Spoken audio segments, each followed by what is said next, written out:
Hi all எல்லாரும் எப்படி இருக்கீங்க? எல்லாரும் சூப்பரா இருக்கீங்கன்னு நம்புறேன்.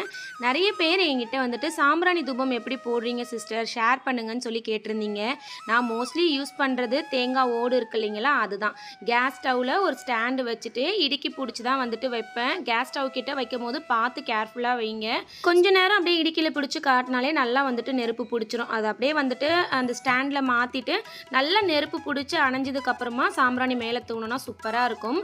நாட்டு மருந்து கடையில் மூலிகை சாம்பிராணின்னு கேட்டிங்கன்னா கொடுப்பாங்க. ஸோ அதை வந்து தூள் பண்ணி நம்ம அது மேலே தூணுனா நல்லா வந்துட்டு புகை வாசனையாக வரும்.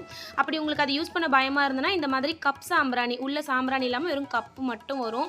இதை நீங்கள் ஒரு 4-5 எடுத்து பற்ற வச்சுட்டு அது மேலே வந்து சாம்பிராணி தூணிங்கனாலும் நல்லா புகை சூப்பராக வரும்.